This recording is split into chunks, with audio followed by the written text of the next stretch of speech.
I don't. Okay.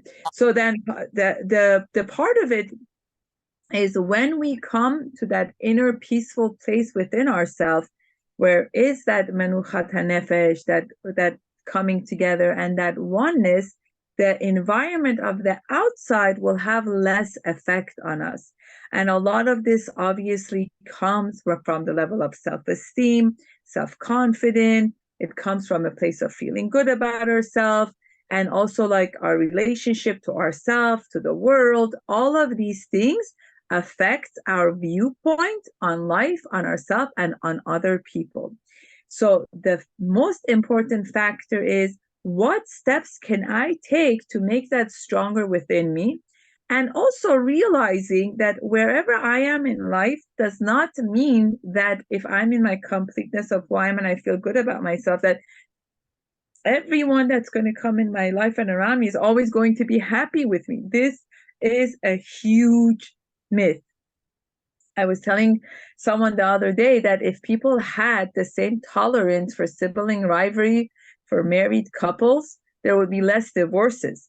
For some reason, we think it's absolutely normal for brothers and sisters, for twins to fight, want to kill each other, leave one outside the door, one day not want to be brother and sister, or brother and sisters, and then the next day they're friends. All of this is normal. We see them fighting in the park, fighting in the car, strangling each other, then doing this. And you see all kinds of it with like different kids. And we say it's normal. It's part of sibling rivalry. But when it comes to married couples, suddenly there is no such a thing as marriage rivalry, right?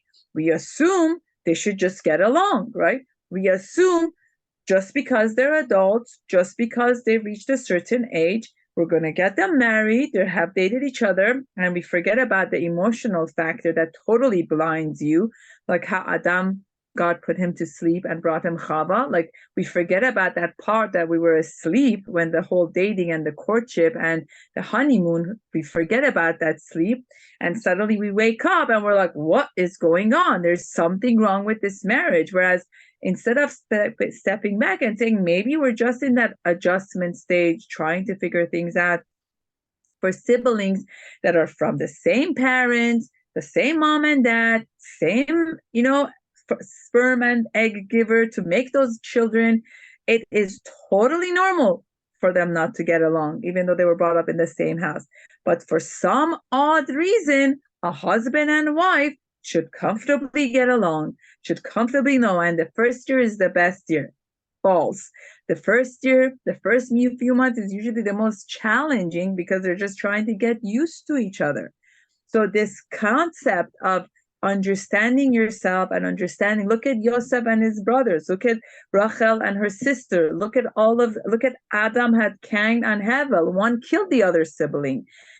So when we have a more objective viewpoint and understanding of that, we're able to look at things differently.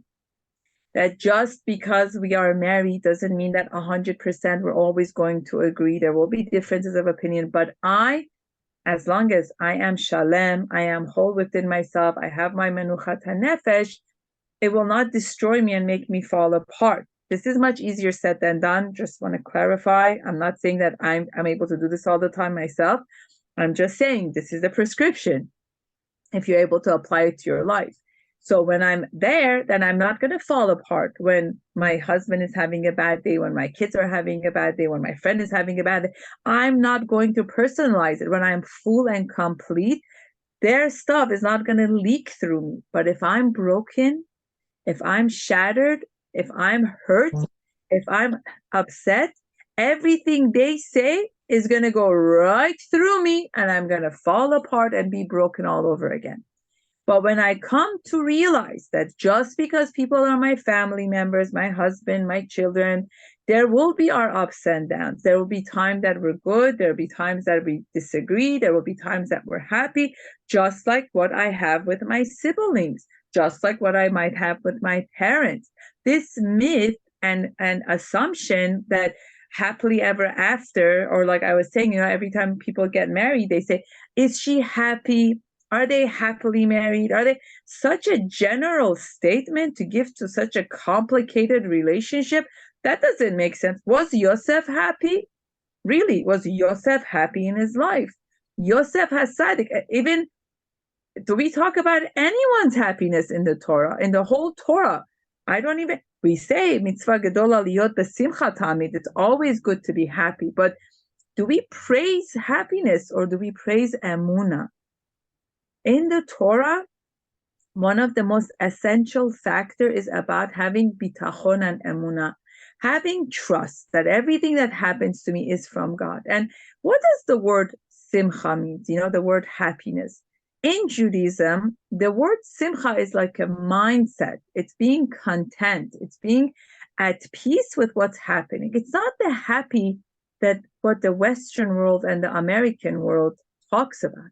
The simcha that the American world talks about is more about instant gratification. I love you as long as you do for me what feels good to me, right? Whereas the Torah says, simcha is being content with whatever is happening and knowing that it comes from God. It doesn't necessarily mean it's going to be exactly how you want it. It means that I am content with whatever's taking place because I know it's coming from God. And that is exactly the way Yosef was. But this is why we also refer to him as Yosef HaTzadik, because he had that sense of contentment, belonging, and emunah, despite what he was going through his life. And Mama Rachel, the same way. Despite everything she went through, and when finally HaKadosh Baruch Hu gave her the second son, she passes away. Despite all of that, she says, what? I'm going to be the Mama Rachel that's going to pray for you for eternity. Because she always felt the sense of belonging and connectivity despite what was going on, despite what was taking place, despite what was happening. And that is a big lesson for us of how do you make sense out of the world when everything feels so broken and shattered, like what's happening now and what they're trying to do to us, that you're worthless, you don't belong.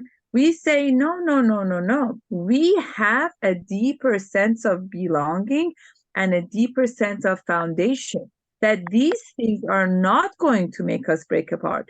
We might be here in America, but every day we're thinking about them back in Israel, every day, because we have this sense of belonging.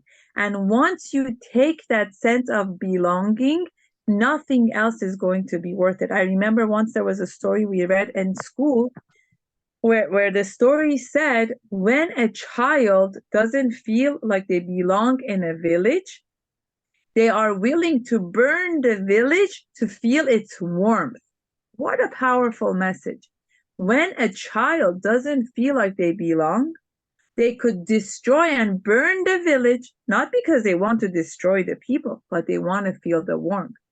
So what gave Yosef what to make him what he was the warmth, was that warmth of the mother and the father, was that sense of belonging. I cannot emphasize enough the importance of sense of belonging and connectivity, that you belong to me, that I love you, that I care about you, especially to our children.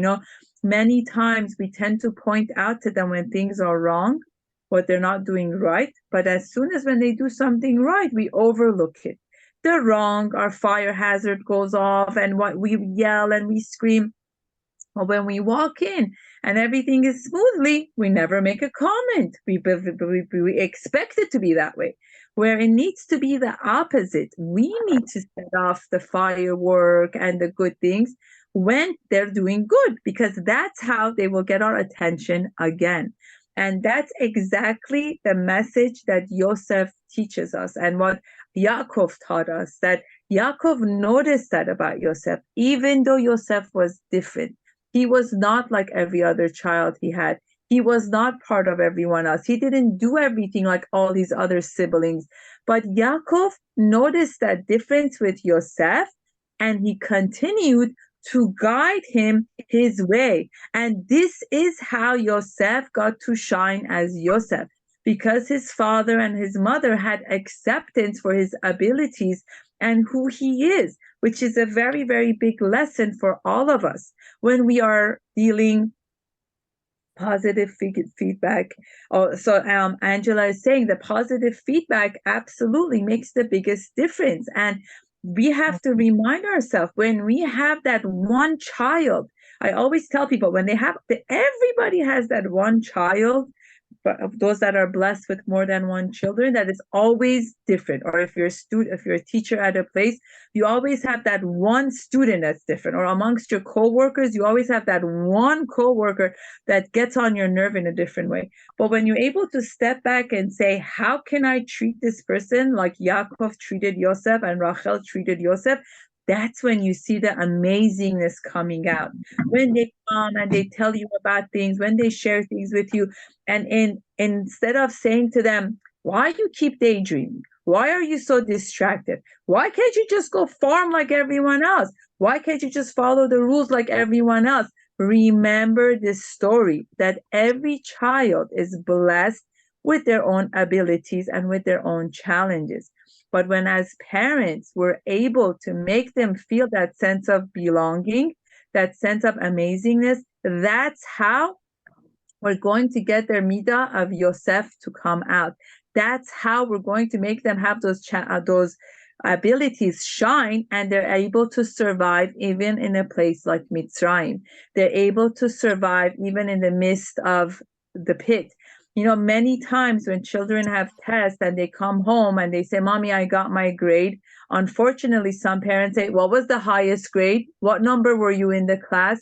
Who got the best grade? Who got the worst grade? Where did you rank amongst the other students? Why do we do that? What message are you giving across to them? Every child needs to be judged according to their level. My husband's message and mine to our kids is, we want you to go, take that test, put in your effort, do the best you can, and come home and say, Ima, I did my best, and this is what I got. To me, it's not about the number. It's about you trying your best. That is what you're showing me, and that's the effort that matters. I always say, I don't understand why in the English academic grading, all the letters are there, A, B, C, D, but why isn't E there for effort? Why aren't we recognizing? Why do we go from C to D and F, right? What if the child doesn't write down the answer, but you go over and ask them and verbally they can answer you? Why are we giving them the word F as a failure? Like, what message are you giving to them? Now, imagine if kids are getting this academically from the school and they're getting it from the parents. What are they feeling about themselves? Broken. And as I said earlier, when you go through life feeling broken, the smallest negative word from anyone else will break you even more and will come out of all the cracks you have. But when you come into a place of completeness and feeling good about yourself, when your mother tells you, you know what, last night you were able to read 3 of the words, and tonight you read the 3 words even faster than last night, even though they might have not done the 10 words, but you acknowledge them for the progress. You point out the progress, and that's what's going to push them to thrive higher. And that's exactly what happened with Yosef. His father never gave up on him. He always noticed the abilities in him. He always made an effort to learn with him. They say in Yosef's Nebuah, he knew that Yosef is going to be displaced and sent to Mitzrayim. That's why Yaakov learned the most with him. And Yosef was the highest level of connectivity with his emotional state. We learn about Yosef in the Torah crying more than, I think, 15 or even 20 times about Yosef Bechi. In the modern world, if you point out a guy to a girl and you say, listen, he's an amazing guy, he's this, but he's very emotionally in tune, when he's feeling pressured in life, he cries. Most girls will tell you, I don't want to have a husband that cries. I want to have nothing to do with that, right?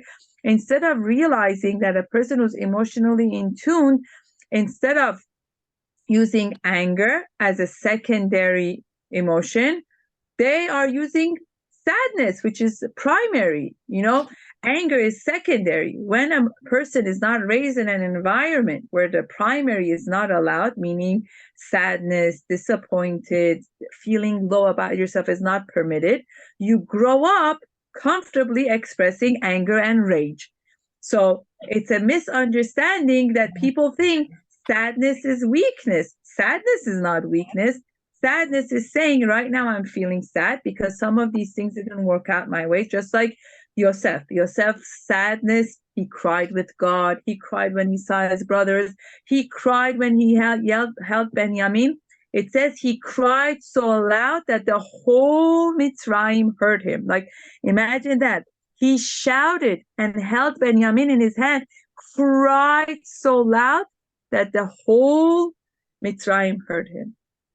And we see, when he asked the brother, Ani Yosef od Avichai, and when he sees his father, he cries. When his father passes away, he removes his crown, bows down to the father, sits next to him, and cries. And this is another message I want to leave with you before we finish our learning for tonight, that being shalem, having menuchat hanefesh, does not at all mean that you should not have access to your emotional feeling state. That's not what I'm saying. What I'm saying is having that inner, deeper connection, creating that space for you to feel your sadness, connect with your higher spiritual sense of self, and looking into ways where you can create light in the midst of the darkness and the challenge and the obstacle that you are going through.